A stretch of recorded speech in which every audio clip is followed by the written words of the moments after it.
55쪽 보겠습니다.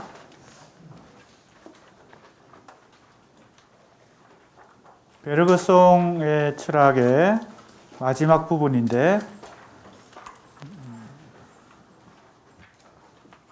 베르그송의 철학의 기본 구도 중에 물질과 생명의 두 경향, 그죠? 54쪽 둘째 단락입니다. 물질은 반복하면서 어떻게 해요? 이완한다. 이완한다는 것은 분산된다. 흩어진다. 또 한편으로는 하강한다. 그래서 이 세상에, 이 우주에 정신 혹은 생명이 없으면, 물질로만 이루어져 있다면 반복이 계속 일어나면서 어떻게 돼요? 끝없이 확산될 것입니다. 해체된다는 것이죠. 펼쳐진다. 그런데 정신과 생명의 경향은 수축하는 경향이 있다. 그리고 상승하는 경향이 있다는 것입니다. 그래서 베르그송이 반복을 두 가지 유형으로 나누죠. 하나는 뭐예요? 물질적 반복. 또 하나는 정신적 반복.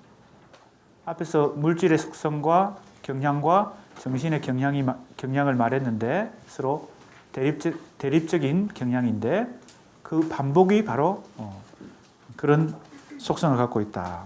54쪽 밑에서 셋째 줄. 물질적 반복은 공간으로 일단 공간성을 차지합니다. 그리고 이완하는 반복인데 또한 과거와 현재 사이의 연대성, 과거와 현재의 관련성을 더 약화시키는 반복이다. 반복을 거듭하면서 계속 뭐예요? 이완해 가니까요. 연대성, 연관성이 사라지는 겁니다. 반면 정신적 반복은 적극적이고 능동적인 수축이고 긴장이다. 수축이라는 말이나 긴장이라는 말이나 비슷하죠.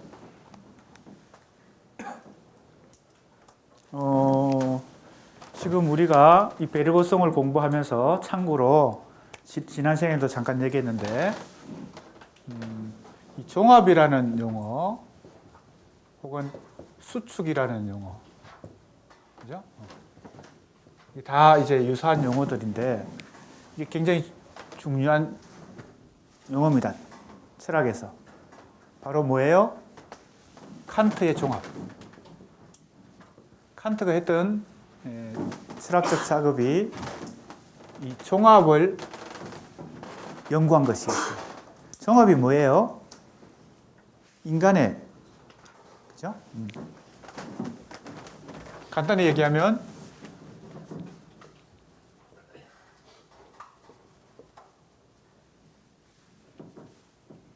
지각, 감성, 오성, 이 단계로 종합이 일어납니다. 여기 상당히 민감하게 소리를 내네요. 네. 그러니까 인간의 이 능력이, 인간의 몸이 갖고 있는 이 능력이 우선 외부의 현상을 혹은 반응을 받아들이는 지각의 차원에서도 종합이 일어나고, 그 다음에 감성의 차원에서도 종합이 일어나고, 오성의 차원에서도 종합이 일어나야 어떻게 돼요? 인간이 사고를 한다는 겁니다. 우리가 뭔가를 파악하고, 그죠? 이해하고, 생각하는 것 자체가 이 종합의 능력이라는 거죠. 그런데 이것은 어떤 종합이에요? 능동적 종합입니다. 능동적이란 말은 주체의 의식이나 의지가 개입한다 이런 뜻입니다. 그죠? 우리가 지각하는 차원이나 감성을 종합하는 차원이나 오성을 종합하는 차원은 이 능동적 종합의 차원입니다. 칸트가 철학했던 것은 바로 이것을 연구한 것이죠. 인간이 다른 동물과 달리 왜 이성을 가진 고차원의 동물인가 하는 것을 연구했는데 바로 이 종합이라는 신텍시스, 영어로는 그 능력을 연구한 것입니다. 종합이 일어나지 않으면 외부 현상 그 자체로 그냥 존재하겠죠. 알겠습니까? 무지개가 빨주노초 파란보라는 7가지 색깔로 인간이 바라볼 때 그게 지각이죠.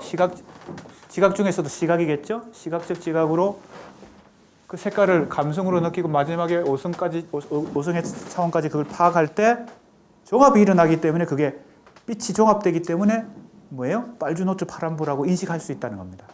실제 자연의 빛은 분산되어 있는데 그걸 압축해서 종합하기 때문에 색깔을 인지한다는 거죠. 아주 쉬운 예로 개가 무지개를 봤을 때 빨주노초 파란보 다 인식하지 못하는 것은 종합의 능력이 인간보다 못하기 때문이죠. 알겠습니까? 예. 그러니까 자연 외부 현상 자연 자체를 그대로가 아니라 인간이 종합하는 이 능력을 타고난다는 것이 칸트의 종합입니다. 그 종합은 바로 이런 의미를 갖고 있죠. 수축이라는 의미를 갖고 있죠. 그죠? 아까 내가 무지개 색깔, 빛을 수축해야 빨주노초 파란보를 우리가 인식하는 것처럼 수축이 일어난다는 겁니다. 베르그송이 연구한 것은 바로 어떤 부분에서의 이 종합, 수축을 연구한 거예요? 이 이전에 이거는 우리가 현실 속에서 현실의 차원이고 현실성의 차원이고 이 현실이 가능하게 되려면 잠재성의 차원이 그 밑바닥에 존재하는데 그 잠재성의 인간의 능력을 탐구한 것이 바로 베르그송입니다. 그래서 베르그송 철학에서 수축이라는 용어가 중요한데 바로 무엇이 갖고 있는 능력이에요? 이 수축은 정신이 갖고 있어요. 물질은 이완하려고 하고 정신은 수축하려고 해요. 그래서 물질로부터 어떻게 보면 정신이 생겨나고 이 정신을 가진 생명체가 생겨남으로 해서 이완으로만 그죠? 해체의 우주가 해체되는 경향으로만 가는 이 방향에서 뭐예요? 생성 뭔가가 만들어지는 수축 작용이 일어난다. 이것이죠. 요 영역이 바로 뭐예요? 베르그송이 얘기하는 잠재적 무의식의 영역입니다. 그리고 이 잠재적 무의식의 영역은 뭐예요? 순수 과거, 순수 기억이라는 순수가 붙으면 잠재성의 영역이라 그랬죠. 아직 현실화되지 않았기 때문에 순수한 것입니다. 아직 뭐라고 해요? 개체로 현실 속에 드러나기 전에 하지만 잠재성의 영역에서 존재하는 것입니다. 이 영역이 순수 기억은 순수 과거를 가지고 있고 이것을 지속이라는 시간 개념, 시간성의 개념을 통해서 뭐예요? 과거와 현재와 미래라는 시간도 잘 보세요. 조금 전에 내가 예를 들었죠. 빛의 색깔을 인간이 종합하고 수축하기 때문에 색깔을 인식하는 것처럼 시간도 원래 물리적 현상으로 그냥 시간이 있는 게 아니고 인간의 이 종합 능력, 수축 능력 때문에 시간이라고 하는 것이 만들어진다는 겁니다. 이렇게 생각하면 누군가는 다른 의견을 내겠죠. 예를 들면 자연과학자들은 그러면 인간이 사라지면 이 우주에서 지구상에서 인간이 사라지면 그럼 시간이 없다는 말인가? 인간의 이 그죠? 정신작용에 의해서 즉 수축 종합작용에 의해서 빛의 색깔도 만들어지고 시간도 과거, 현재, 미래라는 것도 생성된다면 인간이 사라진 그 지구상에 혹은 우주상에 시간이 없나? 그러면 물리학자들은 자연과학자들은 그래도 시간이 있다고 생각할 거예요. 그죠? 그러니까 이건 관점의 차이입니다. 베르그송의 관점은 시간을 인간이 만들어낸다는 거 보는 거죠. 마치 무지개 색깔을 인간이 만들어내는 것처럼 그게 바로 무슨 능력이에요? 종합의 능력입니다. 칸트는 종합이라는 단어를 썼고 베르그송은 수축이라는 단어를 썼을 뿐입니다. 차원이 다르죠. 이것은 능동적 차원.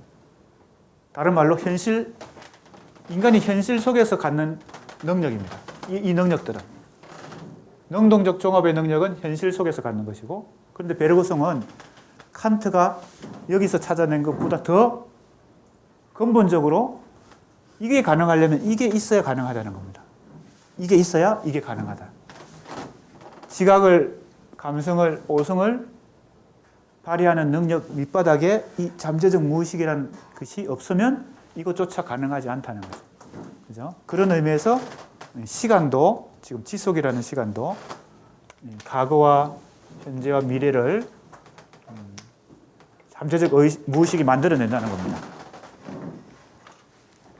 자, 지금 베르그송 지난 시간에 공부한 걸 다시 좀 복습한 것입니다. 55쪽, 이제 조금 빨리 가겠습니다. 정신은 본성상 자기 차이화이고 따라서 자기를 보존하면서, 자, 차이를 가지면서 반복되기 때문에 정신적 반복을 얘기합니다. 물질적 반복하고 달리 이것은 반복이긴 반복인데 똑같은 반복이 아니라 차이를 통해서 새로운 걸 만들어내면서 반복하기 때문에 뭐예요? 새로운 창조가 가능하다는 겁니다. 왜 정신적 반복이 중요한가? 새로운 창조가 가능하다. 그래서 베르그송이 궁극적으로 얘기하는 것은 이 물질과 정신이라는 책, 중요한 책이 두 가지죠. 물질과 기억이라는 책이 있고 창조적 진화라는 책이 있죠. 이거 말고도 있지만 이 두 권이 지금 베르그송 철학을 이해하는 데 아주 중요한 책인데, 이때 기억이 바로 이 정신의 차원이죠. 그리고 생명의 차원입니다. 그래서 물질과 정신, 이원론이지만 데카르트적 이분법이 아닙니다. 궁극적으로 이 물질과 정신은 뭐예요? 정신은 뭘 만나야 현실화됩니까? 보세요. 이 잠재성과 조심해서 움직여야 되겠네요. 움직일 때마다 이상한 소리가 나기 때문에 굉장히 조심해야 사뿐사뿐 걸어야 됩니다. 예. 보세요. 이 정신의 차원이 현실화될 때 다만 정신으로만 존재하지 않고 뭐예요? 이게 무의식인데 물질을 만나야지만 현실화되는 것입니다. 생명체도 마찬가지죠.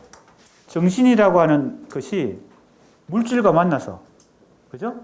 만들어진 게 생명이죠. 인간도 정신으로만 이루어져 있지 않습니다. 정신과 물질의 결합체죠. 모든 생명은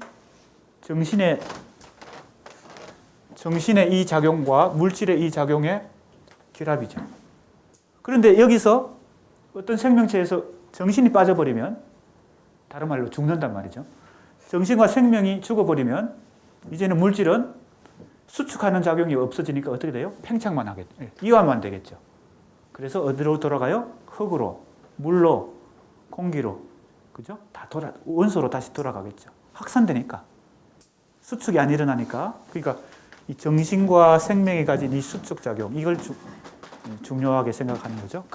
궁극적으로는 이 진화인데 어떤 진화예요? 창조적 진화다. 그런데 이 창조적 진화의 관점은 어디서 일어나는 거예요? 베르그송이 볼 때는 능동적으로 일어나는 게 아니라 수동적 종합의 차원에서 일어나기 때문에 이건 인간의 의지와 상관없는 것입니다. 그죠? 굉장히 다른 관점의 철학이에요. 주체 철학이나, 그죠? 이성 철학이 아니에요. 그러니까 엄청난 이 우주의 큰 스케일로 인간을 포함한 생명의, 그죠? 창조적 진화를 보는 것이죠. 그 다음 봅시다. 물질적 반복이 하나가 나타났을 때 다른 것이 사라졌기 때문에 가능하다면 정신적 반복은 하나가 나타났을 때 다른 것이 사라지지 않았기 때문에 가능하다. 그 밑으로 좀 내려와 봅시다. 차이를 생성하는 반복. 아까도 얘기했습니다. 동일한 것이 반복되는 게 아니고 정신적 반복은 차이를 만들면서 반복되기 때문에 새로운 게 생성되는 것입니다. 창조가 가능한 것입니다.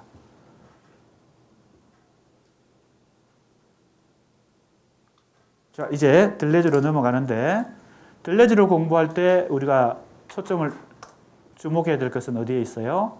앞에서 공부한 이 철학자들의 개념들이 들레즈가 자기식으로 다 종합을, 그죠? 재구성을 합니다. 그 부분에 주목하면서 한번 살펴봅시다. 니체 및 베르그송의 철학을 개성하고 재구성하여 프로이트의 정신분석학 이론과 대결하는 동시에 재해석하는 것이 들레즈의 철학이다. 이렇게 도식적으로 혹은 압축적으로 얘기할 수 있습니다. 특히 이 반복과 관련해서는 들레즈의 대표적인 책이 이제 이 책인데, 차이와 반복.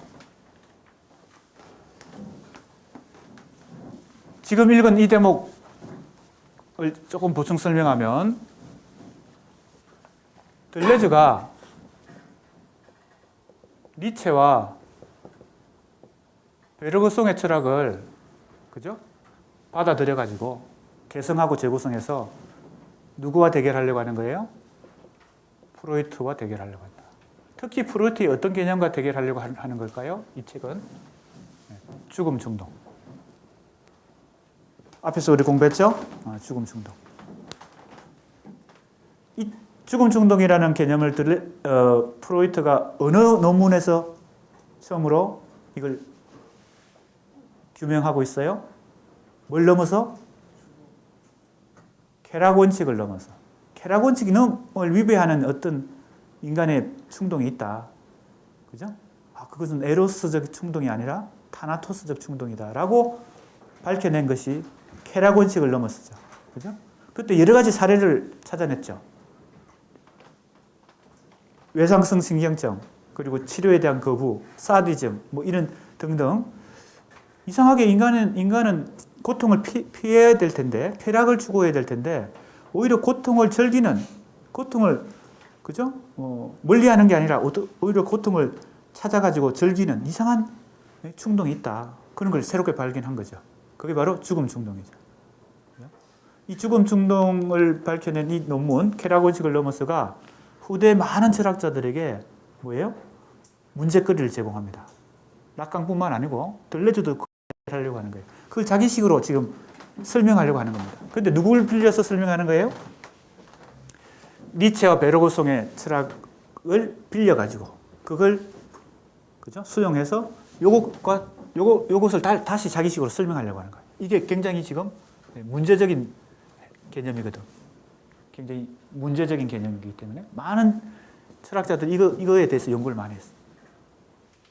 자, 그러면 미리 얘기하면 이때 차이는 니체 개념으로 따지면 어디에 해당될까요? 차이는 적자적인 것이거든요. 이건 대자적인 것이야. 내가 설명 한번 했나요? 적자와 대자의 관계? 안 했습니까? 이게 적자나 대자나 이건 이제 철학 개념에서 굉장히 많이 등장하는데 원래 헤겔이 먼저 얘기한 것입니다. 헤겔이 얘기한 것을 일본 사람이 번역한 게 적자 대자예요. 적은 그 자체란 뜻이죠. 즉 대는 상대한다, 대한다. 자자는 자, 주체 이런 뜻입니다. 그러면 적자라고 하는 것은 그냥 있는 것입니다. 그냥 존재하는 것이에요. 한자를 우리말로 풀이하면 그냥 존재하는 것입니다. 자, 이게 개념, 철학 개념이기 때문에 어렵게 느껴질지 모르지만 굉장히 쉬운 것입니다. 대자하면 뭐예요? 상대한다는 것이니까 자기를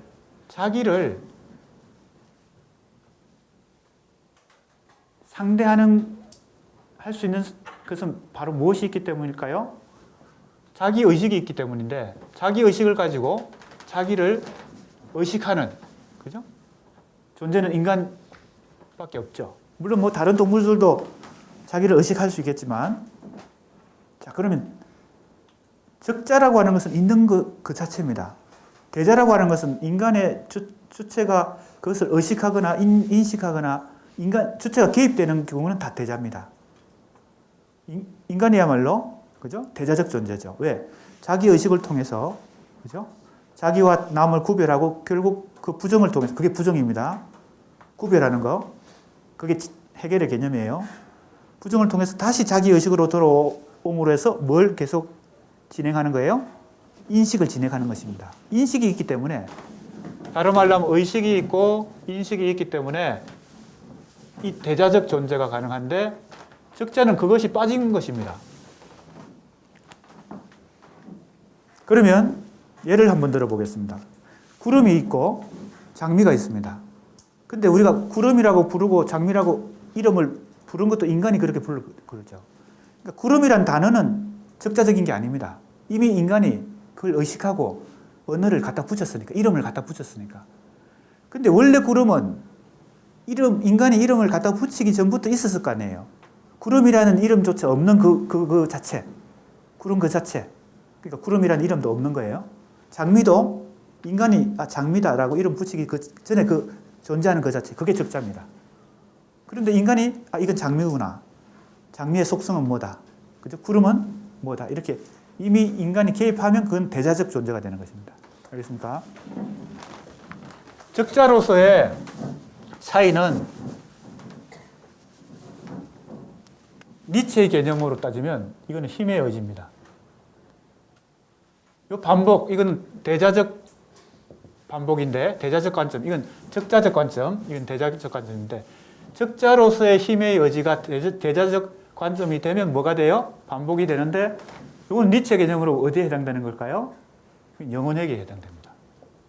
우리 앞에서 공부했죠?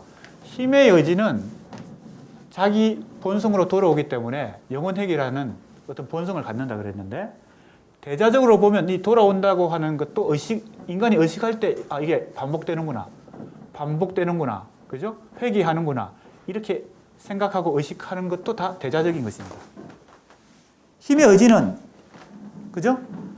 인간이 힘의 의지를 가지고 있구나라고 의식하지 않아도 본질적으로 힘의 의지가 작동하고 있으니까 그건 적자적인 것입니다. 알겠습니까? 그러니까 간단히 얘기하면 들레즈는 이 책을 통해 가지고 니체의 사상을 완전히 자기 걸로 만들고 그 사상으로 무장해 가지고 프로이트의 정신분석학을 자기식으로 다시 해석하면서 대결하려고 하는 거예요. 왜냐하면 프로이트가 막강하니까. 그죠? 자기가 위대해지려면 막강한 사람과 대결해서, 그죠? 견줄만한 사람이 되면 자기도 위대해지는 거 아니에요? 그러니까 들레즈가 지금 프로이트와 맞서 싸우면서 이 개념으로 무장하고 있는 것입니다. 물론 니체만 개성하는 게 아니라 베르그송도 개성하고 있어요. 조금의 더 설명이 필요합니다. 들레즈를 보통 우리가 후기 구조주의라고 현대 철학의 사조로서, 현대 철학도 구조주의도 있고 현상학도 있고 해석학도 있고 해체주의도 있고 후기 구조주의도 있고 엄청 많아요. 그런데 현대 철학의 큰 범주로서 들레즈를 후기 구조주의라고 우리가 보통 부릅니다. 그 안에 들어있는 거죠. 들레즈는. 이건 구조주의를 넘어서 있는 것입니다. 구조주의의 특성을 넘어서 물론 구조주의를 통과해야 되겠죠. 그 말은 뭔가 하면 구조주의를 모르면, 그죠? 후기 구조주의를 모를 수 있는 거죠. 그런데 들레즈는 이 구조주의가 갖고 있는 어떤 도식성, 구조의 도식성, 구조주의는 구조를 중시하거든요. 모든 것이 구조에 의해서, 그죠? 형성된다. 그런데 구조주의가 비판받을 수 있는 것은 모든 걸 형식주의로 혹은 도식적으로 이렇게 설명하다 보니까 비판받는데, 후기 구조주의는 구조주의의 그런 약점을 보완하기 위해서 굉장히 유연하고 융통성 있게 섬세하게 설명을 해요. 구조주의를 섬세하게 설명. 그래서 후기 구조주의입니다. 하지만 후기 구조주의도 구조주의로부터 나왔기 때문에 구조주의적 색채, 특성을 갖고 있어요. 들레즈 같은 경우는 바로 이 구조주의를 섬세하게 유연하기 위해서 누굴 특별히 받아들이는 거예요? 베르그송 철학을 통해서 구조주의를 섬세하게 발전시키고 있습니다. 자, 이런 면에서 들레즈는 니체도 베르그송도 자기 것으로 개성했다. 자, 이제 55쪽 밑에서부터, 자, 오늘 목표는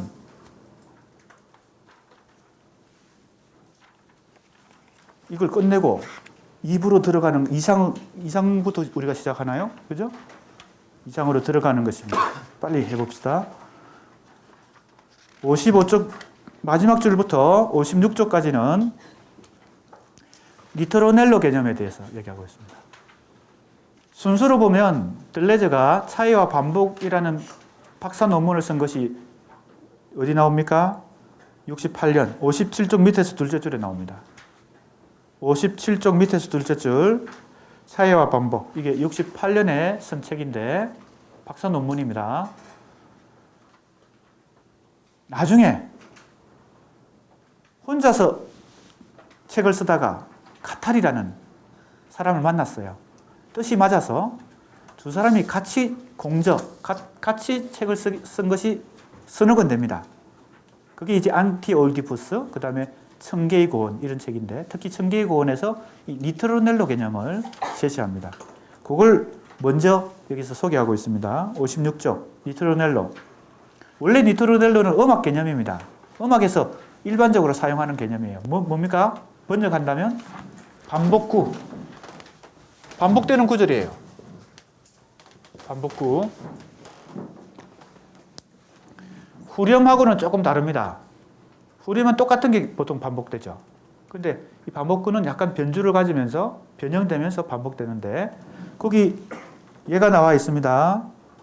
56쪽 위에서 9째 줄 보세요. 예를 들어 이거 음악에서의 예입니다. A, B, A-C, A-2- 이렇게 음악의 구절이 혹은 멜로디가 화성이 반복됐다면 A에서 A-로 다시 A-로, 그죠? 중간에 다른 것이 끼어들지만 이렇게 되는 것을 리트로넬로라고 그럽니다. 음악적 용어입니다. 거기 나오죠. 리트로넬로는 바로크 시대의 합주, 협주곡을 비롯한 기악곡을 구성하는 형식과 관련한다. 그죠? 예를 들면 이런 식으로 A, B, A-C, A-2- 식으로 변형하면서 반복하는 A의 계열들, A와 A-와 A-2- 이게 리트로넬로입니다. 중간에 B도 들어가고 C도 들어가지만 A와 A-와 A-2- 이걸 리트로넬로라고 한다. 그런데 이제 이 원래 음악적 개념을 들레즈와 가타리가 청개의 고원이라는 책에서 이걸 철학적 개념으로, 그죠?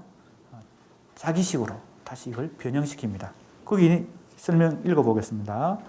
리트로넬로는 영토화 및 탈영토화와 관련하여 시간을 주조하는 것으로서 특히 음악적인 회귀나 되돌아옴의 형태를 의미한다. 그 다음에 청개의 고원, 이게 80년에 나왔습니다. 차이와 반복보다 훨씬 뒤에 나왔죠. 니트로넬로를 영혼회귀와의 연관성. 자, 영혼회귀. 니트로넬로를 누구의 개념과 바로 연관시키고 있어요? 니체의 영혼회귀와 연관시키고 있습니다. 왜? 반복된다는 것은 영혼회귀하고 뭔가 통할 수 있겠죠? 예.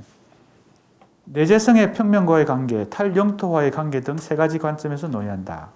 자세한 내용은 넘어가도록 하겠습니다. 특히 이 니트로넬로는 뭐와 관련돼요? 영혼회귀하고도 관련되고 우리가 이 책에서 공부하게 되는 왕복하고도 관련됩니다. 왕복. 계속 반복되는 것 중에 왕복이 있습니다. 여러 가지 반복의 형태 중에 왕복이 있어요. 그 다음에 그래서 결국 57쪽 밑에서 8째 줄. 결국 니트로넬로는 술래잡기 놀이에서 아이들의 노래, 아이들이 부르는 노래에도 이 반복되는 구절들이 많이 있죠. 민요에도 반복되는 구절이 있고요. 그죠? 모든 음악에 이 반복구가 있습니다. 요즘 울리나요? 우리 문과대학 서관에 정오에 울리는 종소리. 요즘은 안 울립니까? 새야 새야 파랑새야 녹두밭에 알지만 그 민요 요즘은 안 하나 보네요. 12시면 그 종소리가 들리는데 그것도 반복되는 구절이 있죠. 동요도 그렇고 건주가, 노동요, 군가, 대종가요, 론도, 독일 가곡, 새들의 노래 등의 고유한 음악적 요소들 외에도, 자, 원래는 음악적 개념인데 음악적 요소 외에도 뭐도 리트로넬로라고 부르는 거예요. 세상의 노래, 분자적인 리트로넬로, 바다의 파도, 파도도 반복이죠. 파도 자세히 보고 있으면 계속 반복이 되는데 바람의 급변, 바람의 울부짖음, 우주의 배경이 되는 소음 등에도 자리를 내줘야 한다. 이곳은 내가 혼자 설명하는 게 아니고 다 참고 각주가 다 붙어 있습니다. 들레즈 개념어 사전, 락강 사전도 있고 들레즈 사전도 있어요. 프로이트 사전도 있고요. 그러니까 철학자들 중에 비중이 영향력이 높은 철학자들은 다 사전이 하나씩. 물론 다 번역한 것인데.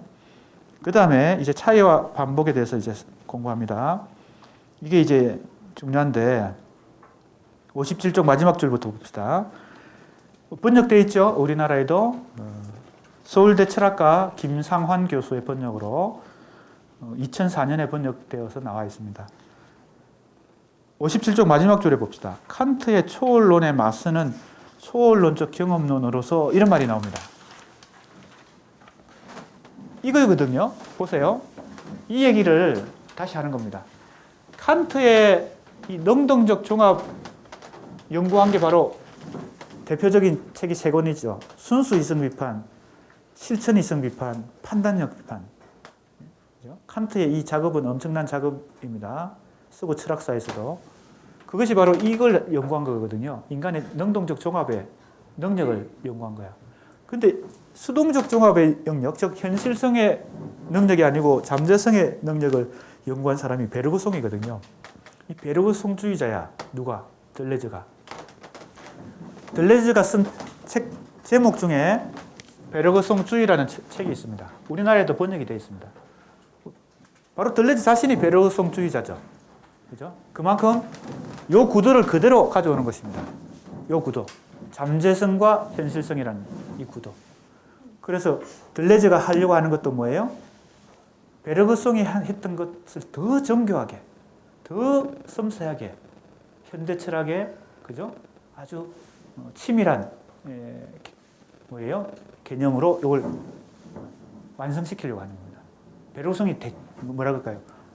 큰 틀에서 했다면 들레즈는 이걸 아주 섬세하게 더 채워 나가려고 완성시키려고 하는 겁니다. 그러니까 누구를 염두에 두고 의식하고 있는 걸까요? 기본적으로 칸트의 종합, 이걸 의식하는 것입니다. 즉 능동적 종합이 아니라 수동적 종합을 이 책에서 연구하려고 합니다. 뭘 중심으로? 차이와 반복이라는 개념을 중심으로 칸트가 했던 그 작업을 대신하죠. 아까 얘기했죠. 칸트하고도 대결하지만 누구하고도 대결해요? 목적이 두 개인데 하나는 프로이트하고도 대결하려고. 하나는 칸트하고. 둘 다 엄청난 대가잖아요. 칸트도 대가고 프로이트도 대가인데 자기가 대가가 되기 위해서는 대가와 대결을 해야 되거든. 자, 봅시다.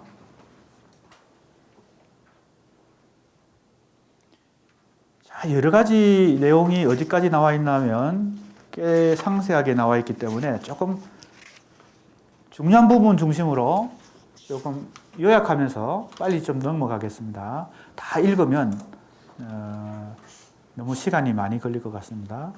58쪽 위에서 6줄 보세요.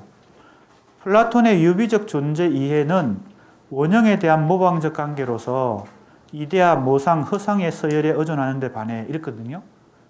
자, 내가 한번 이렇게 얘기한 적이 있습니다. 들레즈가 서구 철학사의 주류를 이루고 있는 그죠? 플라톤부터 시작해서 근대 철학으로서는 데카르트, 칸트, 헤겔로 이어지는 이 근대 주체 철학, 이성 철학에 반대하는 철학을 하기 위해서 아웃사이드에 있는 철학의 선배들을 그죠? 공부해가지고 자기 걸로 흡수했다 그랬잖아요. 그게 대표적인 사람이 바로 니체, 우리가 지금 공부하고 있는 니체, 베르그송이고 또 있죠? 흉도 있고 라이프니치도 있고 스피노자도 있고 등등. 그 사람들은 이 주류가 아니었거든요. 그걸 다 자기 걸로 흡수한 거예요. 그러니 당연히 지금 칸트에 대해서 대결하고 프로이트에 대결하는 것은 당연하고 그건 기본이고 그 배경에는 플라톤부터 반대하는 겁니다. 서구 철학의 지금 아까 얘기했던 그 주류는 플라톤주의로 요약할 수 있어요.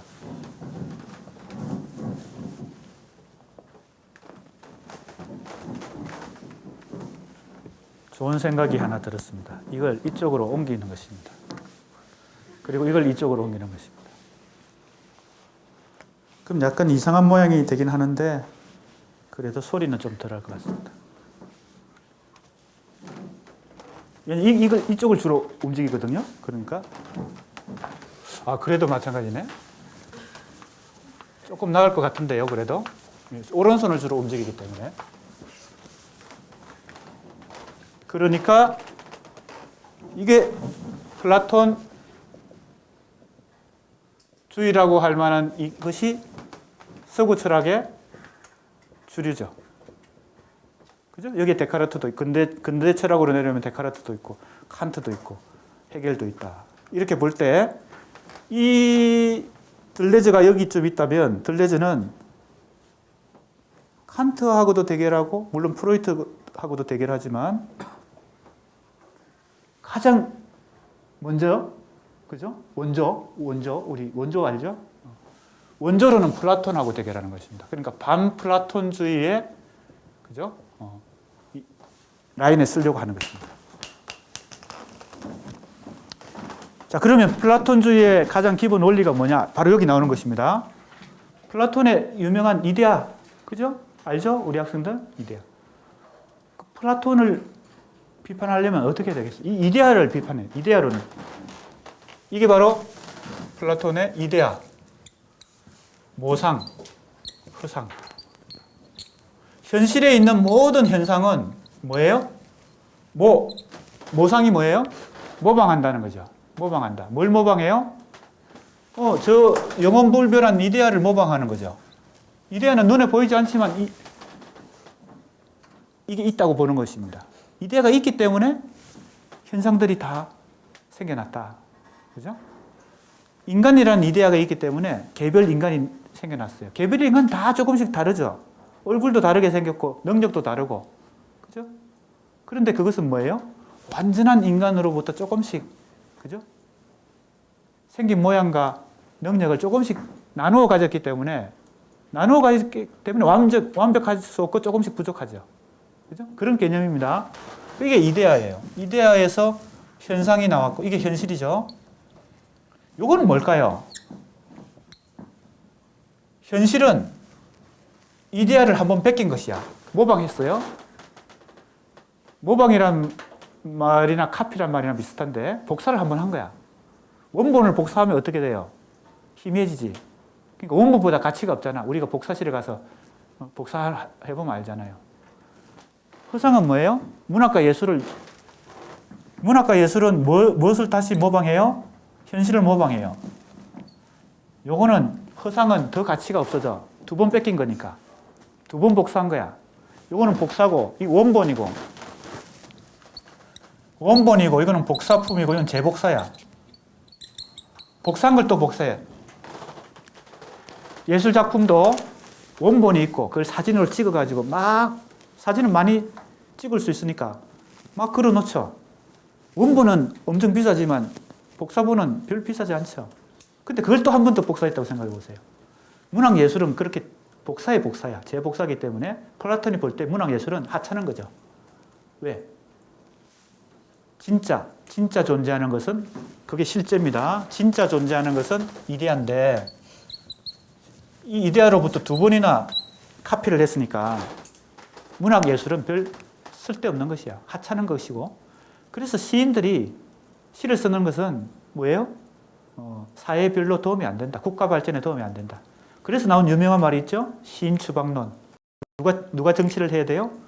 철학하는 사람들이 정치를 해야 되고 시인들은 사회에서 추방해야 된다. 그게 유명한 플라톤의 사상이죠. 예. 그게 이제 플라톤주의의 가장 기본 원리라면 이 들레즈, 물론 들레즈 이전에도 그 반플라톤주의자가 많이 있죠. 대표적으로 니체가 그렇습니다. 니체도 대표적인 반플라톤주의인데. 자, 어떻게 하면 이걸 비판할 수 있을까요? 어떤 식으로 비판하는 걸까요? 니체도 그렇게 하지만 들레즈가 들레즈는 니체주의자니까 니체를 본받아가지고 어떻게 해요? 요것의 명칭이 시뮬라크르입니다. 그러니까 플라톤이 이미 허상이라는 의미로 시뮬라크르라는 이름을 붙였거든요. 그 별로 쓸데없다는 뜻으로 시뮬라크르가 붙었는데 들레즈는 시뮬라크라는 용어를 그대로 쓰면서 오히려 이것이 뭐예요? 요게 실제다 이렇게 보는 겁니다. 플라톤은 이게 실제라고 보잖아요. 들레즈는 이게 실제라고 보는 거죠. 그럼 뭐가 가짜예요? 이데아라는 게 없다는 겁니다. 이데아라는 게 없고 요게 현실에서 존재하는 오히려 실제다. 그러면 A가 있고 A-가 있고 아까 인간도 다 다르다 그랬잖아요. 플라톤 생각과 정반대의 생각을 하는 거죠. 이데아가 있기 때문에 현실이 나왔고 현실을 뺏겼기 때문에 예술이 나왔다 생각하는데 인간이 만들어낸 이 모든 것들은 그 자체가 하나의 진짜 있는 것이다. 실제 하는 것이다. 오히려 인간이 창조해낸 문학과 예술이 오히려 어떻게 돼요? 가치를 더 그죠? 회복하는 것입니다. 거꾸로 되는 거죠. 오히려 이게 없는 것이다. 이건 없다. 이것은 각각 다르지만 조금씩 부족한 것 같지만 사실은 그 부족한 것이 나쁜 게 아니고 차이가 있을 뿐이다. 이건 하나의 원본이 하나의 특권을 갖는 거잖아요. 이것만이 오로지 중요하고 나머지는 다 조금씩 부족한 것이죠. 갈수록 부족해지죠. 근데 이것은 이거 자체가 다 가치 있는 것이다. 그래서 니체와 들레즈식으로 얘기하면 인간이 다 이렇게 조금씩 다르고, 그죠? 생긴 모양도 다르고, 하지만 완벽한 인간은 없다는 겁니다. 그러니까 다 다른 것이 다 가치가 있는 것이죠. 그죠? 플라톤하고 완전히 다르게 생각하는. 뒤집어 엎어서 이걸 뭐라 그래요? 뒤집어 엎는 걸 뭐라 그래요? 우리가 전복, 이렇게 전복. 기차가 잘 가다가 뒤집어 엎어졌다? 이게 전복했다. 그러니까 이게 니체와 들레즈의 이 기본 생각은 플라톤의 이 생각을 뒤집어 엎는 것입니다. 그래서 뭐라고 얘기할 수 있어요? 반플라톤주의. 반플라톤주의다. 이렇게 볼 수 있습니다.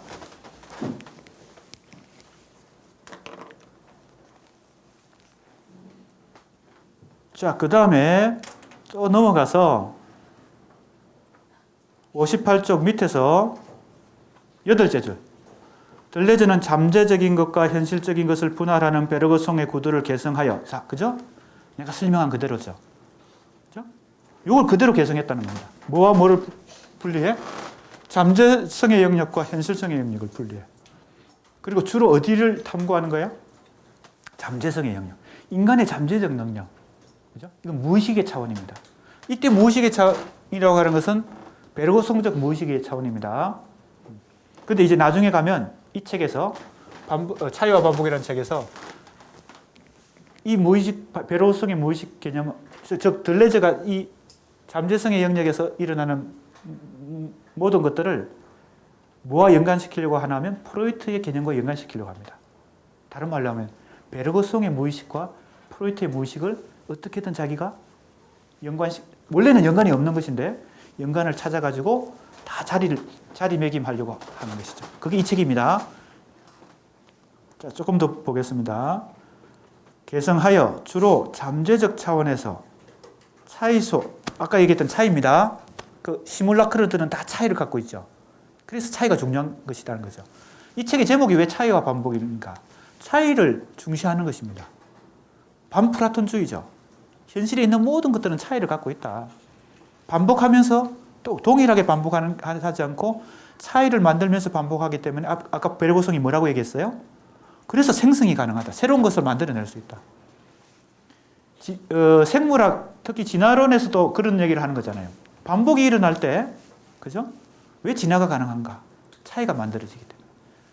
우리 뭐 가장 쉬운 예는 돌연변이 같은 것도 차이가 만들어지기 때문에 새로운 종이 만들어지는 거잖아요. 그런 겁니다.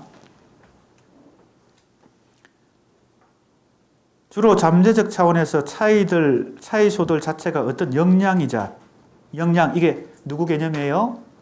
니체 개념이죠. 이게 파워, 힘. 우리 앞에서 힘이라고 번역했던 거.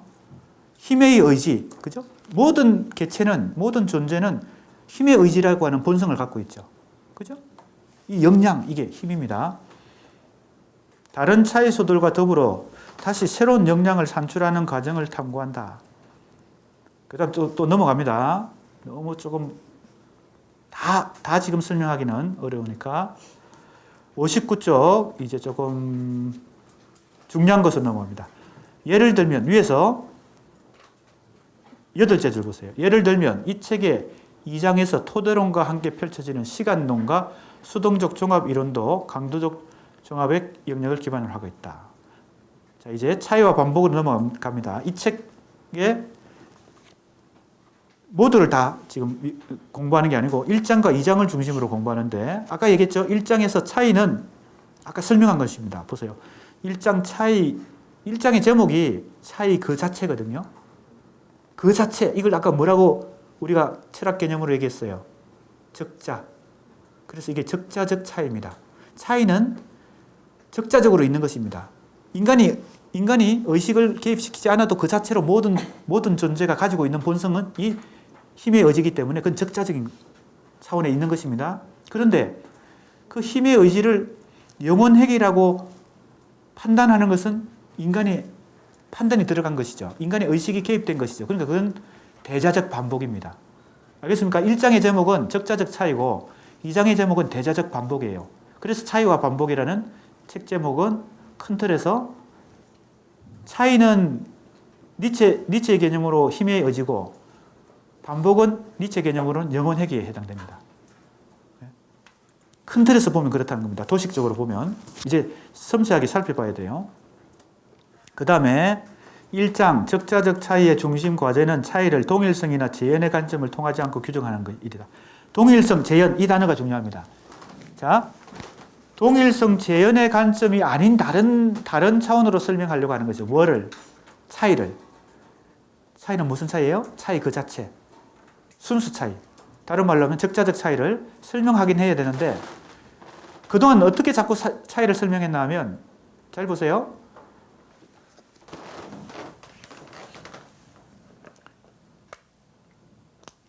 동일성과 재현의 관점으로 차이를 설명하는 것은 바로 누가 주로 설명하는 것입니까? 바로 이 플라톤주의자들이 설명하는 방식입니다. 모방. 아까 모방이라는 게 나왔잖아요. 이게 모방이잖아요. 이거 모방. 이데아를 모방하고, 그죠? 현실은. 다시 문학예술은 현실을 또 모방하니까 모방의 모방이죠. 기본적으로 모방 이론인 거예요. 모방.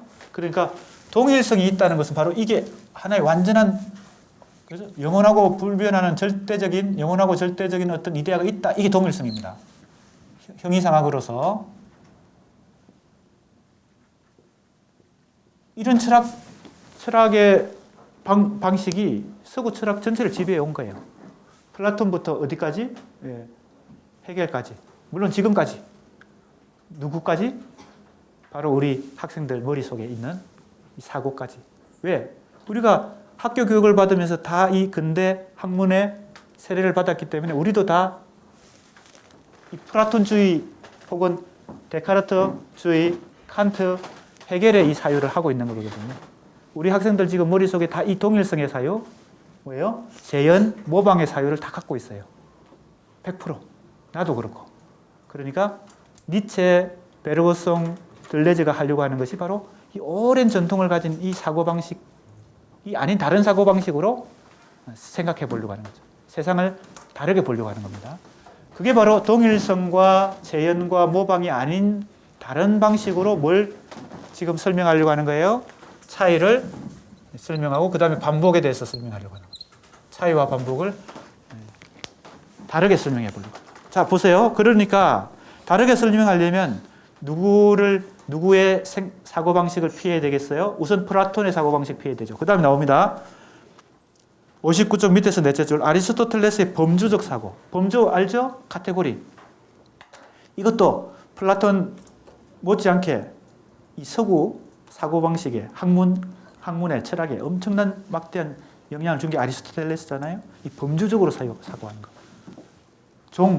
우리 뭡니까? 학문의 모든 이 체계가 범주적 사고거든요. 우리 인문계열, 자연계열, 그죠? 인문계열 속에서도 그죠? 또 나누고 이게 다 범주잖아요. 예. 그런 사고가 아닌 식으로 차이와 반복을 설명하려고. 다음에 헤겔의 변증법, 그죠? 이미 우리가 알고 있는 내용. 라이프니츠의 모나드적 사유, 플라톤의 이데아적 사유에 반대하고, 자 그러면 이런 사유가 아닌 다른 사유로 철학을 했던 선배들이 있어요. 그죠? 물론 그들은 비주류였죠. 주류가 아니었죠. 서구 철학사에서. 그 대표적인 사람이 둔스 스코투스, 스피노자, 니체. 물론 여기 베르호성이 빠졌지만, 아무튼 그런 철학들을 자기가 개성해서 차이와 반복을 다른 식으로. 그래서 동일성. 자, 또 개념이 나옵니다. 플라톤주의에 해당되는 개념이 나옵니다. 동일성. 대립이라고 하는 것은 A와 B가 서로 대립된다고 할 때 우리는 A와 B를 일단 동일성으로 사유하기 때문에 대립이란 개념이 나옵니다. 이해하겠습니까? A가 있고 B가 있다. 이게 동일성이거든요. A가 있고 B가 있다. 그럼 A와 B는 서로 대립된다 하는 이 대립 개념 자체는 동일성을 전제로 대립 개념이 성립하는 것입니다. 그러니까 동일성 개념뿐만 아니고 대립 개념 이것도 피하려고 하는 거죠. 누가? 들레즈가. 그다음에 유비가 뭔지 알죠? 그다음에 유사성 이런 게 다 동일성의 사유, 플라톤주의에 해당됩니다. 개념에 의해 매개되지 않는 그런 식으로 설명되지 않는 뭐예요? 순수 차이. 순수란 단어가 붙어 있죠? 순수가 붙어 있는 것은 두 가지 의미가 있는데 첫 번째는 잠재성의 영역이다. 아직 현실화되지 않았다. 이런 뜻도 있고 여기서 순수 차이는 동일성 개념으로 설명되지 않는다. 그 다음 또 넘어갑니다. 60조.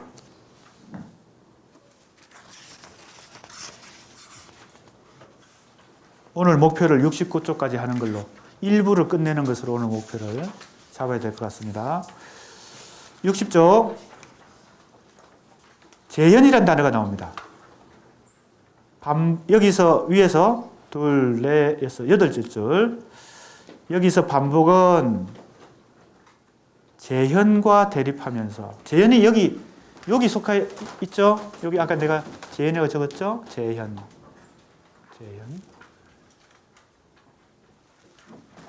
모방과 상당히 같은 맥락 속에 있습니다. 재현한다. 우리 문학과 예술을 설명할 때 재현 이론이 있습니다. 대표적인 게 어떤 게 재현이에요? 아까 얘기했던 장미가 있습니다. 화가가 이 장미를 화폭에다가 그려요.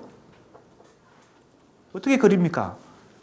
이 장미에 거의 유사하게 실감나게 그려야 되잖아요. 질감이든, 그죠? 느낌이든, 색깔이든, 빛의 조명이든 이런 걸 다 동원해가지고 이걸 있는 그대로 그려야 우리가 잘 그렸다 그러잖아요. 이게 재현이죠. 다시 현실화시키는 거죠. 재현. 영어로 representation. 그죠? 그러면 이 재현의 개념이 아닌 식으로 반복을 설명하려고 한다. 쉽지 않죠? 여러분, 오랫동안 우리가 플라톤주의 혹은 데카르트주의의 세례를 받고 있는 이 사고방식에서 벗어나서 완전히 다른 식으로 이 사물을 본다는 거, 세상을 본다는 거, 이게 쉽지 않습니다. 그 다음에 이게 이런 말이 나오네요. 보세요. 2장, 이제 대자적, 1장에 대한 설명이 끝났습니다. 이제 2장입니다. 2장이 뭐라 그랬어요? 대자적 반복이라 그랬죠. 제목이. 2장 큰 제목이 대자적 반복입니다. 내가 그 책을 오늘 안 가져왔는데, 그 책, 차이와 반복, 그 책을 안 가져왔는데, 대자적 반복이에요. 의 중심 과제는 순수 차이를 근거로, 순수 차이가 1장이죠. 순수 차이가 바로 적자적 차이. 아까 얘기했던 적자적 차이가 순수 차이입니다. 그걸 토대로, 1장을 일단 토대로 반복 개념이 어떻게 사물들을 규정하는지 이 과정에서 차이의 역할이 무엇인지 설명하는 것이다. 들레즈는 칸트가 탐구했던 능동적 조합이 아니라, 자, 이거 나오죠? 칸트가 탐구했던 이 능동적 조합, 지각과 감성과 오성. 이건 우리가 확인할 수 있는 겁니다. 여러분들도 지금 계속 이 능력을 발휘하면서 지금 공부하고 있는 거예요. 지각, 감성, 오성. 그죠? 내가 강의하는 것을 여러분들이 귀로 듣고, 때로는 이 칠판에 쓴 글씨를 여러분 눈으로 지각하고, 감성으로 그걸 받아들인 다음에 5승으로 판단해서 지금 공부하고 있는 것입니다. 이게 어떤 능력이에요? 능동적 종합의 능력입니다. 우리는 다 능동적 종합을 능력이 있어서 지금 공부하고 있는 것입니다.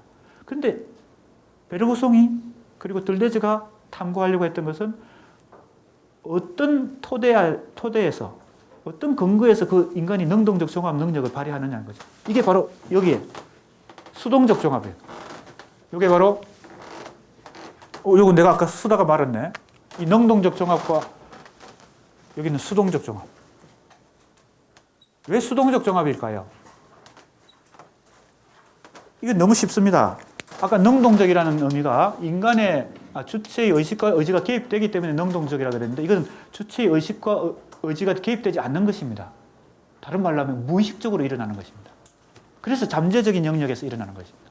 근데 이 능력은 어떻게 보면 타고나는 거겠죠. 누구나.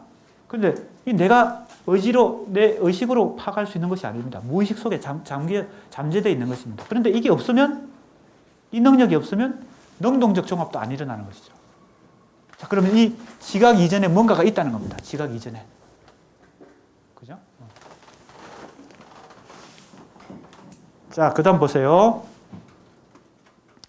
그래서 이제 시간에 대해서 얘기합니다. 이게 제일 중요합니다. 우리 이 교재에서 이론적 토대, 무슨 이론적 토대? 개념적 해석의 그죠? 차원에서 토대를 삼으려고 할 때 이 시간의 종합, 이게 중요합니다.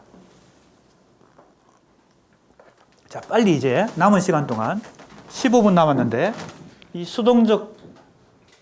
시간의 수동적 종합, 이걸 빨리 공부하고 마무리해야 되겠습니다. 자, 아까 베르그송은 인간의 이 잠재적 능력이, 즉 수동적 종합의 능력이 색깔도 인식하고 무지개가 빨주노초 파란보 빛의 색깔이 7가지다라는 것도 인식하고 시간도 인식한다 그랬잖아요. 심지어는 시간을 만들어낸다 이렇게까지 얘기할 수 있다 그랬잖아요. 그것이 바로 지금 공부하려고 하는 것입니다. 시간. 도대체 인간의 이 잠재적 능력이, 잠재성에 있는 능력이 어떻게 이 수동적 종합을 일으켜서 작동시켜서 과거를 인식하고 현재를 인식하고 미래를, 이게 과거, 현재, 시간이라고 그랬네요. 과거, 현재, 미래인데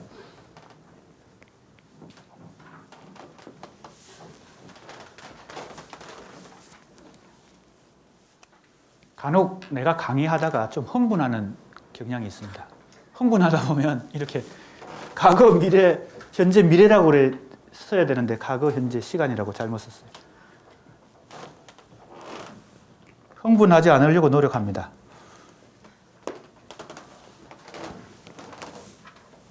과거, 현재, 미래라는 시간을 어떻게 만들어낼 수 있느냐. 조금 극단적으로 얘기하면 만들어내고, 어떻게 좀 완화해서 얘기하면 인식한다는 거죠. 시간을 어떻게 무의식적으로 수동적 종합을 일으켜내는가. 수동적 종합할 때 이 종합은 수축입니다. 그죠? 정신의 수축 작용을 통해서 어떻게 과거, 현재, 미래라고 하는 이 시간 개념을 어떻게 생각해내느냐. 여러분 지금 과거, 현재, 미래라고 하는 개념이 다 있잖아요. 그죠? 내가 이미 경험했던 건 과거고 지금 현재 강의 듣고 있는 건 현재고 이 강의가 끝나고 내가 뭘 하겠다? 이건 미래인데 이것이 내가 능동적으로 의식하기 전에 수동적인 이 종합 능력으로 인간에게 주어진다는 겁니다. 수동적인 능력으로 시간을 확인하거나 시간을 인지하거나 시간을 만들어내는 것이. 자, 이 세 가지인데 보세요. 60페이지 둘째 단락입니다. 들레즈는 현재 안에서 과거가 미래로 나아가는 시간의 세 가지 종합을 통해 수동적 종합을 규명한다. 사실은 베르그송이 했던 것을 더 뭡니까? 채워 넣는 것입니다. 베르그송이 한 작업입니다. 이게 시간의 첫 번째 종합은 세 가지 종합이 있어요. 시간의 첫 번째 종합. 물론 여기 수동적이라는 용어가 말이 생략되어 있는 것입니다. 시간의 첫 번째 수동적 종합이에요. 왜 수동적 종합인지 계속 설명했죠, 내가? 시간의 첫 번째 종합, 두 번째 시간의 두 번째 수동적 종합, 세 가지 종합이 있는데 시간의 세 번째 수동적 종합이 있다. 이렇게 이제 하는 거죠. 자, 미리 강의식으로 요약해서 먼저 얘기하는 게 좀 더 도움이 되겠네요. 첫 번째 종합은 현재를 구성합니다. 두 번째 종합은 과거를 구성하고 세 번째 종합은 미래를 구성해요. 그죠? 인간의 수동적 종합의 능력이 이 시간이라고 하는 그죠? 개념을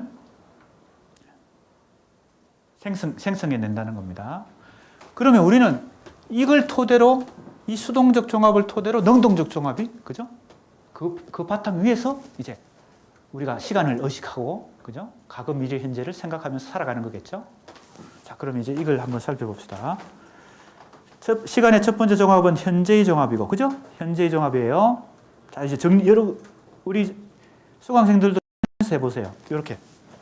나중에 가면 다 이게 좀 정리가 혼란스러울 수 있으니까 딱딱 이게 정리해보세요. 시간의 첫 번째 종합은 현재의 종합입니다. 그 다음에 또 뭐라고 해요?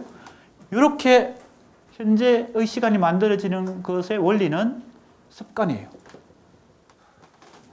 이 하비투스라고 합니다. 하비투스, 습관. 습관의 근거가 되는 것은 현재입니다. 그 다음 보세요.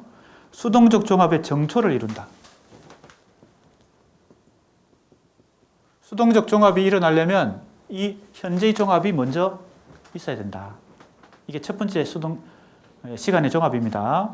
자, 이제 보세요. 설명이 좀 있습니다. 수축은, 자, 수축이라는 단어가 나왔어요. 누가 먼저 사용했어요? 베르그송.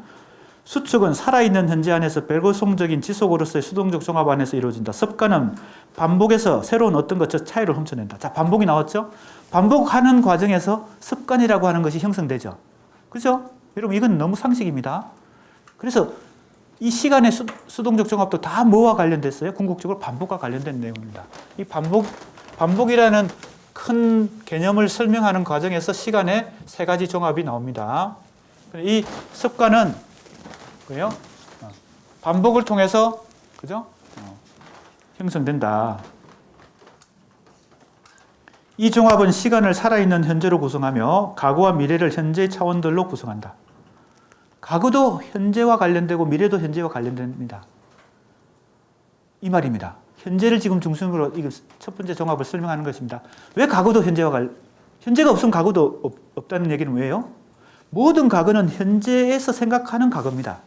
과거라고 할 때 이미 그것은 현재가 개입되지 않으면 과거가 있을 수 없고 미래도 현재가 개입되지 않으면 미래가 있을 수 없습니다. 현재를 기점으로 생각하기 때문에 현재를 기준으로 생각하기 때문에 과거라는 개념도 나오고 미래라는 개념도 나오죠. 그러니까 이게 수동적 종합의 정초를 이루는 것입니다. 기초를 이루는 것이에요. 정초를 이룬다. 인간의 수동적 종합의 능력이 이 현재라고 하는 시간을 만들어내는 것이죠. 개념화해내는 것이죠. 자, 두 번째.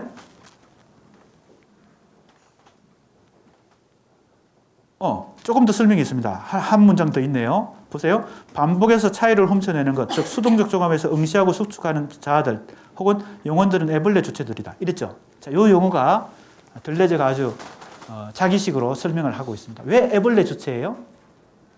주체라고 지금 이렇게 하고 누군가가 이렇게 하고 있을 거 아니에요. 우리의 잠재적 무의식 속에서 지금 시간을 이렇게 종합해내는 혹은 수축해내는 누군가가 있을 거 아니에요. 나도 모르는 누군가가. 근데 그것도 주체라고 말해야 되는데 주체라고 말하면 이 영역이거든요. 주체는 바로 칸트적 영역이거든요. 능동적 종합에서 이 지각과 감성과 오성을 이렇게 만들어내는 이게 주체거든요. 그러니까 이때 이걸 지금 만들어내는 이 잠재성의 영역에 있는 이 주체를 뭐라고 해야 될까 고민하다가 뭐라고 한 거예요? 주체라고 하긴 해야 되는데 이게 작은 주체다 혹은 애벌레 주체다 이렇게 아직 애벌레다. 그리고 이것은 단수가 아니고 항상 복수로 쓴다. 왜? 애벌레 주체들이다 이렇게 쓸 수밖에 없죠. 잠재적 무의식 속에서 이 수동적 수축을 계속 일으키는 이런 주체가 있긴 있는데 이걸 부정할 수는 없죠. 들레즈도 이걸 부정할 수 없는데 그런데 명칭을 뭐라고 붙여야 되나? 애벌레 주체들이다. 그죠? 자, 여기까지가 시간의 첫 번째 종합입니다. 이제 시간의 두 번째 종합이에요. 과거의 종합이고, 자, 이제 과거라고 하는 시간을 만들어냅니다. 첫 번째 종합은 현재를 만들어내고, 두 번째 종합은 과거를 만들어내요. 무엇을 구성해요? 자, 이건 습관이고, 과거를 만들어내는 이 두 번째 종합은 뭘 만들어내요? 기억입니다. 자, 이게 기억이 중요한 것이죠. 이 과거, 기억, 이게 다 누구의 주된 개념이에요? 순수 과거, 순수 기억? 다 베르그송이죠. 베르그송 개념을 그대로 가져와서 이 두 번째 이 종합을 얘기합니다. 미리 얘기하면 세 번째 이 미래의 종합은 뭐를 생성해요? 영혼 회귀를 생성합니다. 잘 보세요. 이 과거를 만들어내고 기억을 만들어내는 이것은 베르그송적인 개념이고, 영혼 회귀를 만들어내는 이 미래의 종합, 영혼 회귀는 미래적인 개념입니다. 영혼 회귀는 앞으로 올 거예요. 현재 온 게 과거가 아니고 현재도 아니고 미래에 오는 것입니다. 그것은 바로 누구의 개념을 가져온 거예요? 니체의 개념을 가져온 거예요. 그러니까 지금 들레즈의 작업은 니체의 철학과 베르그송의 철학을 가져와 가지고 자기식으로 다시 뭘 설명하려고 하는 거예요? 인간의 이 수동적 종합의 능력을 다시 엄청나게 치밀하게, 그죠? 정교하게 다시 설명하려고 하는 것입니다. 기억을 구성하면 여러분들 다 기억이라고 하는 걸 가지고 있죠. 그건 다 과거와 관련됩니다. 여러분들이 가지고 있는 모든 기억은 과거와 관련됩니다. 이게 두 번째 시간의 종합이에요. 그 두 번째 시간의 종합을 누가 만들어낸다고요? 잠재적 무의식 속에 있는 애벌레 주체들이 나도 모르는 사이에 만들어내기 때문에 우리가 현실 속에서 이 과거라고 하는 걸 인식하면서 살아가는 거죠. 이 차원에서 지각, 감성, 오성 차원에서 61쪽 첫째 줄입니다. 수동적 종합에 뭘 이루어요? 근거를 이룬다. 자, 이거는 정초인데 이건 근거예요. 그러고 보면 정초가 먼저일까요? 근거가 먼저일까요? 근거가 더 먼저죠. 근거가 있어야 시작이, 그죠? 기초가 세워지고 시작이 있죠. 그러니까 이 들레즈의 생각은 베르그송의 생각을 그대로 가져온 겁니다. 과거가 더 중요한 것이죠. 과거가 있음으로 해서 현재가 있다는 것이죠. 내가 한번 이 그림 그렸나요? 베르그송이 그린 시간의 원뿔 도형. 이거죠, 이거죠. 베르그송의 원뿔 도식. 요 지점이 현재인데, 현재는 시시각각 이렇게 앞으로 진행하죠. 우리는 이게 과거고, 이게 현재고, 이게 미래라고 생각하지만 사실은 과거는 어디에 있어요? 이 현재 위에 혹은 밑에, 현재 밑에 계속 이렇게 현재를 지배하고 있는 것이죠. 과거가 계속, 그죠? 한순간마다 과거가 이렇게 누적되면서 이 위에서 혹은 아래에서 이 현재를 구성해내니까 바로 그 얘기입니다. 이 원뿔 도식을 생각하면 왜 이게 근거이고 이게 왜 정초인지 알 수 있습니다. 과거가 근거가 돼서 현재가 시작되는 것이다. 알겠습니까? 이게 근거고 시간의 근거가 되고 이건 시간의 정초가 됩니다. 정초란 것은 시작 지점을 얘기합니다. 이게 없다고 생각해 보세요. 이게 없으면 시간도 없다는 것이죠. 현재라는 시간도 있을 수 없다. 이건 베르그송의 생각인데 들레즈가 그대로 그걸 받아들입니다. 자, 이 종합은 베르그송의 시간론인 과거가 갖는 동시간성의 역설, 공존의 역설, 선제의 역설이라는 세 가지 관점에서 순수 과거와 관계한다. 이 베르그송의 이 책을 읽어보면 이 과거의 역설이라는 것이 네 가지 나옵니다. 그걸 다시 이제 들레즈가 여기서 수용하는 것입니다. 그 다음에 들레즈는 베르그송의 관점을 수용하여 물질적 반복과 정신적 반복을 구별합니다. 그죠? 이게 앞에 나왔었죠? 넘어갑니다. 이제 시간의 세 번째 종합은 미래의 종합이고, 자, 이제 세 번째 미래의 종합입니다. 그 다음에 영혼 회귀를 구성한다.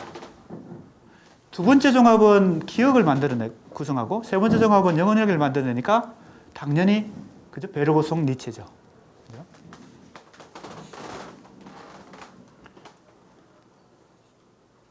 자, 조금 더 봅시다.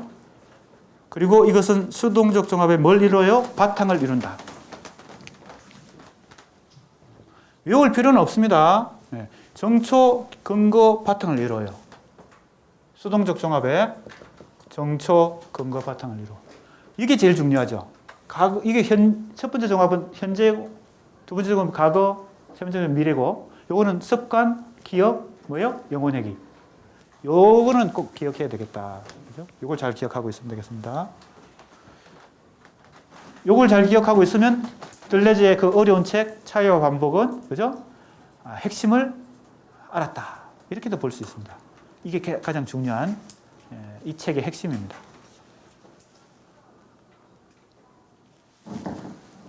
여기까지 하고 조금 남았지만 다음 시간에 마저 한 다음에 2부로 넘어가는데 2부 첫 순서는 이상입니다. 그죠? 미리 예상하고 오면 좋겠습니다. 수고했습니다.